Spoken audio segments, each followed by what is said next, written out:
हाय रे किस्मत, जब बियाहवा ना भइल रहे तो कितना बढ़िया डंडे टपत रहे। अब बियाहवा हो गइल तब बर्तन माजे के पड़ता। बाहन चोद कौनो में जस नहीं खे। भोसरी एगो मेहरारू रहे तो इतना बढ़िया टाइम से खाना पानी पूड़ी लौरा लहसुन खिलावत रहे और रात में लाते गोरो दबावत रहे।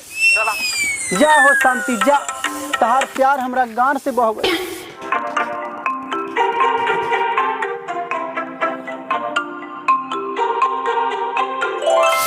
हमरा लार पप्पा दो ऐसा जिंदगी किस्मत। का हो संगतिया, का हाल बा? ए हमरा हाल से तेरा गार मारे खाऊ। बोला का करे, बोला बोला बोला बोला बोला का बोले बाहन चोद आ गइल जरल झांप पर नमक छिड़के। हमरा कहे के मतलब ई बा जे भौजी नहीं खेलो तो तू बड़ा टेंशन बड़ा हो। हमरा मेहरारू से तोरा का काम हो रे? हम मेहरारू का नाम नहीं सुने के चाहत। तोरा का काम हो बताओ, बोल बोल। हमरा कहे के मतलब ई रहल कि भौजी रहली है तो चाय वही पियावत रहली है, तू बड़ा टेंशन में आवत रहो। वो चाय तेरा मुंह में झरकाओ। ना ना ना ना, ये सब बात घर में ना ना ही हरी चलो निकलो घर से बाहरी। चल चुतिया चल संगतिया आगो तो हम आ गए नहीं बे बोलावल। एका मतलब कोन हमरा इज्जत नहीं है। हे भाग मनाओ कि हमरा घर में तू बिना पूछल आ गइल बड़ा, ना तो गार काट के मुड़ी पर बोझा बना कर दे। ए हो तो सालू नवाबी चलत रहे। मेहरारू तो मुंह में मुत के भागल सर नवाब बनत रहे घर में आइला पर। अच्छा खिसिया गइल हो। हम तो जानता नहीं कि तू हमारे एक नंबर दोगला यार बारो। हमरा कहे के मतलब रहला कि हमरा घर में अगर केहू बिना पूछले घुस जाई तो हमरा खींच तो बरबे करी। अरे हमहू सहतिया तो तोहरा खाती होई नहीं हो कि मान ले तू बड़ा परेशानी में, भौजी तो बाड़ी ना भाग गई बाड़ी तो कुछ होई है तरह का आइडिया दी कि भौजी आ जा घर है तो तू उल्टे समझता रहा। अच्छा चलो चलो तो बैठ के बतिया ले जा। रह गइल खजाब भाई हमरा मेहरारू के बात, तो उ भोसरी वाला कहाँ आवेला है? ओकरा के का नहीं देले? खाना पानी लौरा लहसुन सब कुछ देले बानी, ओकरा बाद ले ले बानी।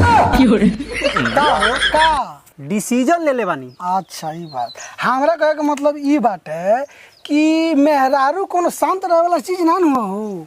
मान लो सुनतिया चार गो जहाँ बर्तन बा वो जो बड़बड़ के आवाज तो अइबे करी।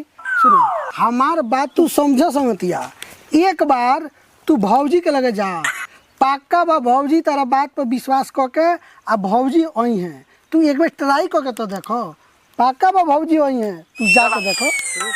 आ ना आई तो सीधा गोड़ पर गिर जाइयो। अरे के करा ससुर के जमाने के हिसाब से मौगियो गोड़ पर गिर जाए तो कोनो बात नहीं है। अच्छा ठीक बा, जात तो बोलले बानी। हमरा मेहरारू से तो कोनो डर नहीं है, लेकिन बहन चोद सरवन से डर बा। अगर जो उन्हें से पिटा के होई नी तो जब उन्हें से लौट के आएम तो तहार लोबर उबर फाड़ के गोबर उबर काट।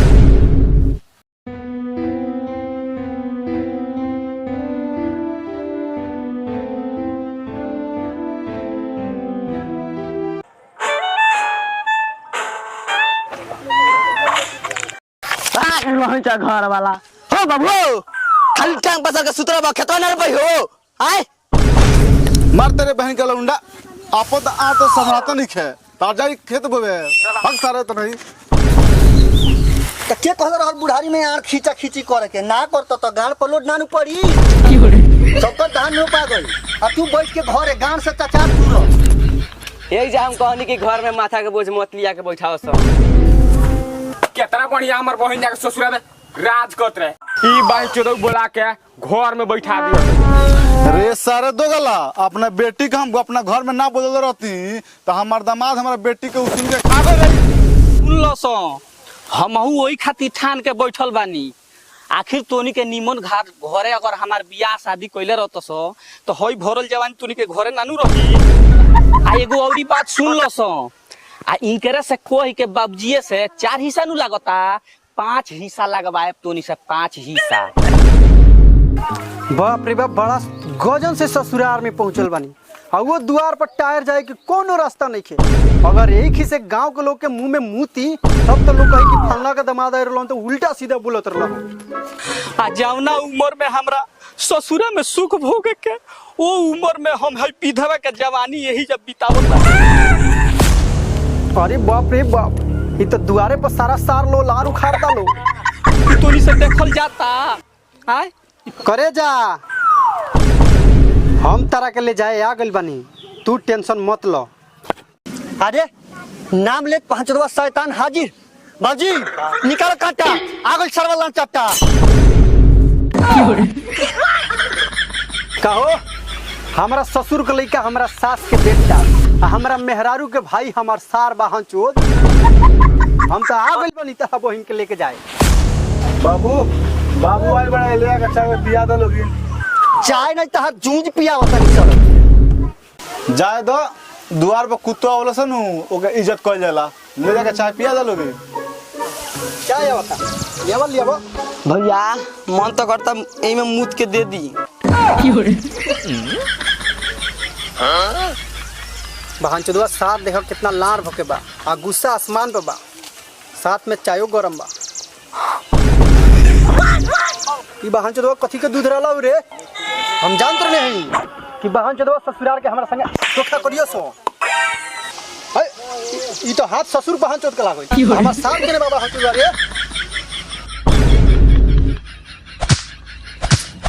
हाँ देखलो सो एकर रोहन एकर विचार यही आई हमरो साथे करेला। आज एकरा के तोनी के सजलो सो ना तो हम आज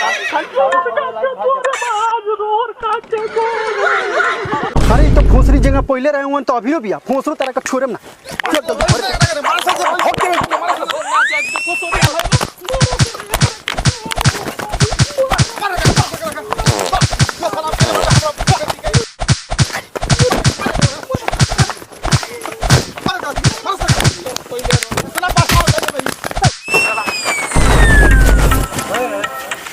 कारे मार भइल सो बहन चोदवा तनी के धीरहु ना मारत रलो वसरी। कारे भोसरी सरदा पूरा ला लेनु।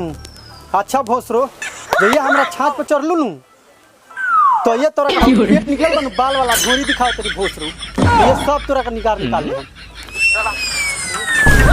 हई बहन चोदवा ससुर के देखो ना आवता ना ताकोता, बहन चोदवा लुका के खाली झांकोता।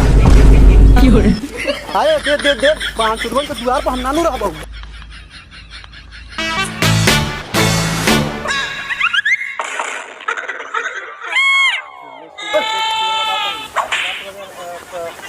आज बहन चोदवा भेटा दी तुमका मुंह में